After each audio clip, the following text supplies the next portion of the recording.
വീഡിയോയിലേക്ക് എല്ലാവർക്കും സ്വാഗതം. It's me Faisal. അപ്പോ എങ്ങനെ പോകുന്നു നിങ്ങളുടെ കേട്ടിട്ട് പഠനമൊക്കെ? എല്ലാവരും ഉഷാറായിട്ട് പഠിക്കുന്നുണ്ട് വിചാരിക്കുന്നുണ്ട്. നന്നായിട്ട് പഠിക്കുക, ടെൻഷൻ ഒന്നും വെക്കുക.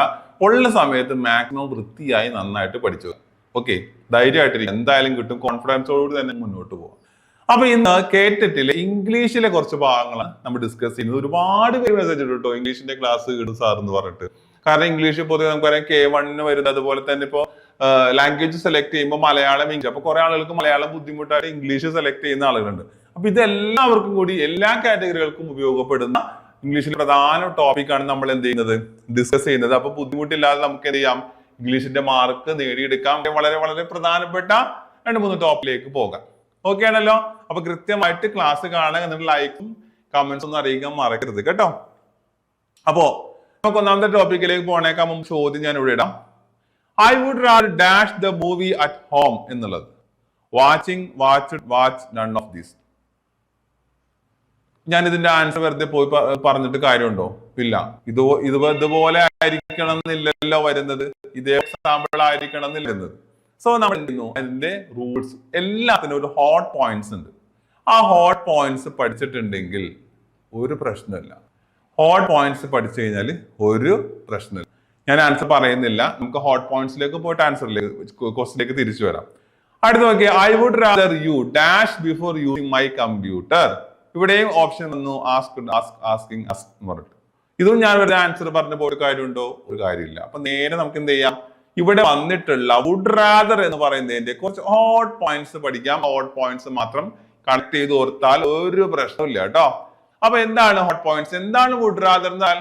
വുഡ് റാദർ ഒരു കാര്യത്തിന് നമ്മൾ പ്രിഫർ എന്നൊക്കെ പറയില്ലേ, നമ്മൾ അതിനേക്കാൾ ഇതാണ് എനിക്ക് ഇഷ്ടം, ഇന്നതാണ് എനിക്ക് കുറച്ചും കൂടി ചെയ്യാൻ താല്പര്യം എന്ന് നമ്മളൊരു മുൻഗണനയോട് പറയുന്ന ആ ഒരു രൂപത്തിനാണ് നമ്മൾ എന്ത് ചെയ്യുക, സാധാരണ വുഡ് റാദർ യൂസ് ചെയ്യുന്നത്. അതിനേക്കാൾ ഇഷ്ടം ഇതാണ്, കാറിനേക്കാൾ ഇഷ്ടം ഇതാണെന്നൊക്കെ പറയില്ലേ. ഓക്കെ, നോക്കാം, നമുക്ക് നോക്കാം. ഒന്നാമത്തെ ഹോട്ട് പോയിന്റ്, വുഡ് റാദറിന് ശേഷം വെർബിന്റെ V1 ആയിരിക്കണം ഉപയോഗിക്കേണ്ടത്. ഇങ്ങനെ പറയുമ്പോഴാണ് നമുക്കൊരു ഇങ്ങനെ ഓർത്ത് നോക്കും, സാറേ പരീക്ഷയ്ക്ക് ഹോളിൽ V1 ആണോ V2 ആണോ ഇത് നമുക്ക് എങ്ങനെ ഓർത്ത് നോക്കും? ഒരു പേടിയും പേടിക്കണ്ട. നിങ്ങൾ ഈ പദത്തിൽ നിന്ന് നമുക്ക് ഇതിന്റെ നിയമം കണക്ട് ചെയ്യാം. ഈ വുഡ് എന്ന് പറയുന്ന പദം ഉണ്ടല്ലോ, ഇതിൽ തന്നെ നമുക്ക് നിയമം കണക്ട് ചെയ്യാം. ഇവിടെ എന്താ പറഞ്ഞ, വുഡ് റാദർ കണ്ടിട്ടുണ്ടെങ്കിൽ അതിനുശേഷം വെർബിന്റെ ഫസ്റ്റ് ഫോം ആണ് വേണ്ടത് അല്ലെ. അപ്പോ ഈ ഡബ്ല്യൂയും വിയും ഏകദേശം ഒരേ പ്രൊണൗൺസിയേഷൻ, അങ്ങനെ വിചാരിക്കാം. ഓക്കെ, അപ്പൊ അങ്ങനെയാണെങ്കിൽ ഈ ഡബ്ല്യു വി സെയിം ആകുമ്പോ ഫസ്റ്റ് അല്ലേ വന്നിട്ടുള്ളത്, വുഡിന്റെ ഫസ്റ്റ് അല്ലേ. അപ്പൊ ഫസ്റ്റ് ഫോം ഉപയോഗിക്കാം, വെർബിന്റെ ഫസ്റ്റ് ഫോം. അപ്പൊ വുഡില് വെർബിന്റെ ഫസ്റ്റ് ഫോം ഇതുമായിട്ട് കണക്ട് ചെയ്തിട്ട് ഓർക്കാം. ക്ലിയർ ആയോ? ഫസ്റ്റ് ഫോം എന്ന് പറഞ്ഞാൽ മക്കളെ എന്തായിരിക്കും ഫസ്റ്റ് ഫോം എന്ന് പറഞ്ഞാൽ? ഫസ്റ്റ് ഫോം എന്ന് പറഞ്ഞാൽ ED ING ഇതൊന്നും ഇതൊന്നും ഇല്ലാണ്ട് തനതായ ശുദ്ധമായി വരുന്ന വെർബ് അങ്ങനെ കണക്ട് ചെയ്യുക. ശുദ്ധമായിട്ട് വരുന്ന ED ING ഒന്നും കൂടെ ചേർക്കാത്ത തനിച്ച് വരുന്ന പാവം, ഇതിനെയാണ് നമ്മൾ എന്ത് പറയാ V1 ഫോം എന്ന് പറയാം കേട്ടോ. ഉദാഹരണമായിട്ട് വർക്ക് കണ്ടോ, ഒന്നും ചേർന്നിട്ടില്ല. വേണമെങ്കിൽ നമുക്ക് വർക്ക്സ് എന്ന് പറയാം, വർക്കിംഗ് എന്ന് പറയാം, വർക്ക് എന്നൊക്കെ പറയാം. പക്ഷെ അങ്ങനൊന്നുമില്ല, വർക്ക് ഒന്നും ചേരാതെ അതാണ് V1 ഫോം എന്ന് പറയാം. അപ്പൊ വുഡ് റാദറിന് ശേഷം ഏതാണ് ഉപയോഗിക്കുന്നത്? V1 ഫോം ആയിരിക്കണം ഉപയോഗിക്കേണ്ടത്. രണ്ടാമത്തെ ഹോട്ട് പോയിന്റ്, വുഡ് റാദറിന് ശേഷം സബ്ജക്ട് വരുന്നുണ്ടെങ്കിൽ V2 ഫോം ഉപയോഗിക്കണം. ഇപ്പോ യു അല്ലെങ്കിൽ ഹി ഇങ്ങനെയൊക്കെ സബ്ജക്ട് വരുന്നുണ്ടെന്ന് വിചാരിക്കാം. എന്തിനു ശേഷം? വുഡ് റാദറിന് ശേഷം ഇതിന് വന്നിട്ടുണ്ട്, അതിനുശേഷം ഒരു ഡാഷ് ആണ് തന്നിട്ടുള്ളതെങ്കിൽ എന്താണ്, നമ്മൾ V2 ഫോം ആണ് യൂസ് ചെയ്യേണ്ടത്. V2 ഫോം എന്ന് പറഞ്ഞാൽ എന്താണെന്ന് അറിയാമോ? ED ഒക്കെ ചേർന്ന് വരുന്ന അതും നമുക്കൊന്ന് കണക്ട് ചെയ്യാം. നോക്കിയേ, വുഡ് അല്ലേ, യു എന്ന സബ്ജക്ട് വന്നാൽ D ചേർക്കണം. അതിനകത്ത് തന്നെ കണ്ട, യു ചേർന്നാൽ D ചേർക്കണം. അപ്പോ എന്താണ് V2 ഫോം, ED ചേർന്ന് വരുന്ന V2 ഫോം ആണ് നമ്മൾ യൂസ് ചെയ്യേണ്ടത്. ഏറെക്കുറെ V2 ഫോമിന് ED ആണ് വരുന്നത്. അപ്പൊ അതുകൊണ്ട് നമ്മൾ അങ്ങനെ കണക്ട് ചെയ്ത് വ്യത്യാസമുള്ളതുണ്ട് കേട്ടോ. അപ്പൊ ഇവിടെ നോക്കാം, വുഡ് റാദർ ശേഷം വേറെ ഒന്നുമില്ല, ഡാഷ് വന്നിട്ടുണ്ടെങ്കിൽ നമ്മള് V1 ഫോം യൂസ് ചെയ്യുന്നു അല്ലെ. V ഫസ്റ്റ് ആയതുകൊണ്ട് V1 ഫോം യൂസ് ചെയ്യുന്നു. വുഡ് റാദറിന് ശേഷം സബ്ജക്ട് ഉണ്ടെങ്കിൽ അതിനുശേഷം ഡാഷ് ആണെങ്കിൽ നമ്മൾ എന്ത് ചെയ്യുന്നു, അവിടെ നമ്മൾ ED V2 ഫോം യൂസ് ചെയ്യുന്നു. ഓക്കെ അല്ലെ? ഇനി അടുത്തൊരു ഹോട്ട് പോയിന്റ് നോക്കാം. വുഡ് റാദറിന്റെ വാക്യത്തിന്റെ അവസാനം ദാൻ എന്ന് പറയുന്നത് യൂസ് ചെയ്യണം. അതിനേക്കാൾ എനിക്ക് കുറച്ചും കൂടി താല്പര്യമാണെന്നുള്ളത് പറയാൻ വേണ്ടിയാണല്ലോ. അപ്പൊ സ്വാഭാവികമായിട്ടും അവിടെ ഒരു ഡാഷ് ലാസ്റ്റ് വന്നിട്ടുണ്ടെങ്കിൽ അതിനർത്ഥം ദാൻ എന്ന് പറയുന്ന എന്താണ് പൊസിഷനാണ് നമ്മൾ യൂസ് ചെയ്യേണ്ടത് കേട്ടോ. അപ്പൊ ദാൻ എന്ന് പറയുന്ന സംഭവത്തെ അതിനേക്കാൾ എന്ന് പറയുന്ന എന്ന് ഉപയോഗിക്കുന്നതിന് വേണ്ടി നമ്മൾ അവിടെ ഉപയോഗിക്കുന്നു വുഡ് റാദർ. ഓക്കെ അല്ല? അപ്പൊ ഇതാണ് 3 പോയിന്റ്സ്. ഈ 3 ഹോട്ട് പോയിന്റ്സ് വെച്ചിട്ട് നമുക്ക് എന്ത് ചെയ്യാം, വീണ്ടും നമുക്ക് ആ ചോദ്യത്തിലേക്ക് തിരിച്ചു വരാം. നോക്കിയേ, I would rather dash the movie at home. എന്താണ് ആൻസർ പറഞ്ഞു നോക്കൂ നിങ്ങൾ. Hot point I would rather, ഇവിടെ എന്താണ്, ഒന്നുമില്ല അല്ലെ.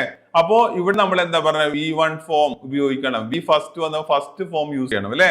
എന്താണ് ഫസ്റ്റ് ഫോം? ING ഇല്ലാത്ത, ED ഇല്ലാത്ത, അതേതാണ്? വാച്ച്. കണ്ടോ, I would rather watch the movie at home എന്നുള്ളതാണ്. കണ്ടോ, അപ്പൊ ഇവിടെ ആൻസർ എന്താ പറയാ, വാച്ച് എന്നുള്ളതാണ് വരുന്നത്. ക്ലിയർ ആയോ? എങ്ങനെ മനസ്സിലാക്കി നമ്മള്? വി ഫസ്റ്റ് വി ആണ് വരേണ്ടത് അല്ലെ. ഫസ്റ്റ് വി എന്ന് പറഞ്ഞാല് വെർബിന്റെ ആദ്യത്തെ ഫോം വുഡിൽ അതിനകത്ത് തന്നെ ഉണ്ട്. സോ ഇവിടെ ആൻസർ സി ആണ്. ദെൻ അടുത്ത നോക്കൂ, I would rather you dash before using my computer. ഇവിടെ ഐ വുഡ് റാദർ ശേഷം യു എന്ന് പറയുന്ന ഒരു സബ്ജക്ട് വന്നിട്ടുണ്ട്. സോ എങ്ങനെയായിരിക്കും ഓപ്ഷൻ വരുന്നത്? യു വന്നു കഴിഞ്ഞിട്ടുണ്ടെങ്കിൽ നമ്മൾ എന്താ പറഞ്ഞത്? ഇതിനകത്ത് തന്നെ ഉണ്ട് നോക്കിയേ, വുഡ്. അപ്പോൾ നമ്മൾ വുഡിനെ ഓർത്തു, യു വന്നാൽ ഡി ഫോം ആണ് യൂസ് ചെയ്യേണ്ടത്. ഓക്കെ, അപ്പൊ ആസ്ക്ഡ്, ആസ്കിങ്, ആസ്ക്ഡ്, ഈ ഫോം ഇവിടെ ഉണ്ട്. വീട്ടു ഫോം ആണ് കേട്ടോ, ഞാൻ കണക്ട് ചെയ്യാൻ വീഡിയോ ഫോം എന്നൊക്കെ പറയണം. അപ്പൊ ഇവിടെ എന്താണ്? I would rather you asked before using my computer എന്നുള്ളതാണ്. അപ്പോ എ ആണ് കറക്റ്റ് ആൻസർ വരുന്നത്. ഹോട്ട് പോയിന്റ്സ് പഠിച്ചിട്ടുണ്ടെങ്കിൽ സംഭവം സെറ്റ് ആണ്. വുഡിൽ തന്നെ വെച്ച് നമ്മൾ കണക്ട് ചെയ്താൽ അതിനേക്കാളും ബെറ്റർ ആണ്. സോ അടുത്ത ടോപ്പിക്കിലേക്ക് നമ്മൾ പോവുകയാണ്. Topic number 2, I am good dash English. സാധാരണ നമുക്ക് എല്ലാ കാറ്റഗറികൾക്കും വരുന്ന ഒരിതാണ് പ്രിപ്പോസിഷൻ എന്ന് പറഞ്ഞിട്ടുണ്ടെങ്കിൽ. പ്രിപ്പോസിഷന്റെ ഡീറ്റെയിൽ ആയിട്ടുള്ള ക്ലാസ് നമ്മൾ എന്ത് ചെയ്തിട്ടുണ്ട്. അപ്പോൾ ഓരോ പ്രിപ്പോസിഷനും വരുമ്പോഴും ചില കാര്യങ്ങൾ നമുക്ക് ഓർത്ത് വെക്കാൻ സാധിക്കില്ല. അപ്പൊ ഓർത്ത് വെക്കാൻ അറിയാതെ വരുമ്പോൾ നമ്മൾ എന്ത് ചെയ്യണം? നമ്മളൊന്ന് ചിലതൊക്കെ ഒന്ന് കണക്ട് ചെയ്ത് പഠിക്കേണ്ടത് കേട്ടോ. ഇവിടെ I am good at English, എന്താണ് ആൻസർ? ആൻസർ പറഞ്ഞേക്കാം. ഹോട്ട് പോയിന്റ്സിലേക്ക് പോകാം. ചില ഇതിനോടൊപ്പം അറ്റ് എന്ന് പറയുന്ന ഒരു പ്രിപ്പോസിഷൻ ചേർന്ന് വരാറുണ്ട്. അത് ഏതൊക്കെയാണ്? ബാഡ് അറ്റ്, ചില വിശേഷങ്ങൾ പറയുമ്പോൾ clever at, point at, good at. ഉണ്ടോ?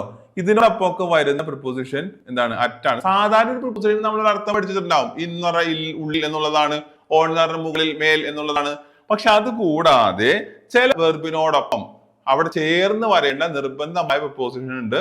അതെന്താണ്? അറ്റ്. സാധാരണ പരീക്ഷകൾക്ക് ചോദിക്കുന്നതാണ്. Bad at, good at, clever at, point at, look at, throw at, aim at എന്നൊക്കെ പറയുന്നത് കേട്ടോ.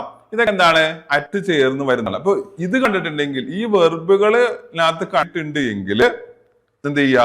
നമ്മള് അറ്റ് യൂസ് ചെയ്യാം. അപ്പൊ ഇവിടെയൊക്കെ നോക്കി ഒരു പോയിന്റ് അല്ലേ, പോയിന്റ്, ലുക്ക് അറ്റ്, എറിയ എന്നൊക്കെ പറഞ്ഞ ഒരു എയിം, ഒരു ലക്ഷ്യത്തെ അല്ലേ. അപ്പൊ ലക്ഷ്യം എന്താണ്? അറ്റം, അറ്റത്തേക്ക് എറിയലാണ് ലക്ഷ്യം. അങ്ങനെ ഒന്ന് കണക്ട് ചെയ്യും. അപ്പൊ ലക്ഷ്യത്തെ കുറിച്ച് പറയുന്ന മിക്കവാറും സംഭവങ്ങളോടൊപ്പം എന്താണ് ഇതേപോലെ അറ്റ് യൂസ് ചെയ്താണ്. ലുക്ക് അറ്റ് ഉണ്ടോ, അങ്ങനെ ഒരു പോയിന്റിനെ സൂചിപ്പിച്ചിട്ടാണ് പറയുന്നത്. ഒരു ലക്ഷ്യത്തെ, ഒരു ഇതാണ് പറയുന്നത്. അപ്പൊ അവിടെ നമ്മൾ എന്താണ് അറ്റ് യൂസ് ചെയ്യുക. അതുപോലെ തന്നെ ബാഡ് അറ്റ്, ക്ലെവർ എന്നൊക്കെ പറഞ്ഞാൽ ഒരു എന്തെങ്കിലും ഒരു വിശേഷണം അല്ലെ, അവൻ നല്ല ബുദ്ധിയുള്ളതാണ്, അല്ലെങ്കിൽ മോശമാണ്, ഗുഡ് ആണ് എന്നൊക്കെ പറയുമ്പോഴും നമ്മൾ അറ്റാണ് യൂസ് ചെയ്യുന്നത്. സോ അങ്ങനെ വരുമ്പോൾ ഇതിന്റെ ആൻസർ ഏതാണ്? I am good at dash English. On ആണോ, അറ്റ് ആണോ, ഫോർ ആണോ, ഇന്നാണോ? കറക്റ്റ് ആൻസർ അറ്റാണ്. I am good at English എന്നുള്ളത്. അപ്പൊ ഇതിന്റെ ഹോട്ട് പോയിന്റ്സ് പഠിച്ചിട്ടുണ്ടെങ്കിൽ നമുക്ക് പെട്ടെന്ന് തന്നെ ആൻസറിലേക്ക് എത്താൻ സാധിക്കും. ഇനി ടോപ്പിക് നമ്പർ 3ലേക്ക് പോവുകയാണ്. I prefer bicycle dash motorcycle. ഏതാണ്? Bicycle dash motorcycle, I prefer. ഇവിടെ നമുക്ക് കുറച്ച് ഹോട്ട് പോയിന്റ്സിലേക്ക് പോകാം.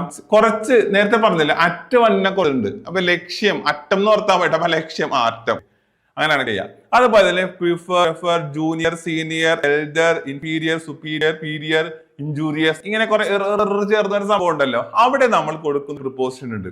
ഇവിടെയൊക്കെ നോക്കി ആറല്ലേ, ആർ. ഈ ആറിന് നമ്മൾ എന്ത് ചെയ്യുന്നു?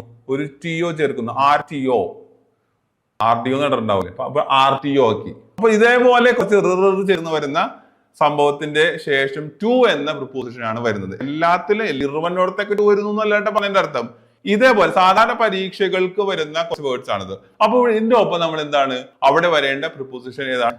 ടു ആണ്. ഇത് വെച്ചിട്ട് ഓർത്ത് വെക്കുക കേട്ടോ ഈ സംഭവം. അപ്പൊ നമ്മൾ കണക്ട് ചെയ്യുന്നത് എങ്ങനെയാണ്? കാരണം നമുക്ക് ഉള്ളിൽ വെച്ചിട്ട് ടു എന്നാണോ പറഞ്ഞത്, ഇന്നാണോ പറഞ്ഞത് എന്ന് നമുക്ക് ചിലപ്പോൾ സംശയം വരും. അതുകൊണ്ടാണ് RTO എന്ന് പറയുന്ന വേർഡ് നിങ്ങളോട് ഓർത്ത് വെക്കാൻ പറഞ്ഞത്. അപ്പൊ എങ്ങനെ വരും? ഇതിന്റെ ആൻസർ ഏതായിരിക്കും? ഐ പ്രിഫർ ടു ആണ് വരുന്നത്. ഇവിടെ ടു കൊടുത്തിട്ടുണ്ട് അല്ലെ.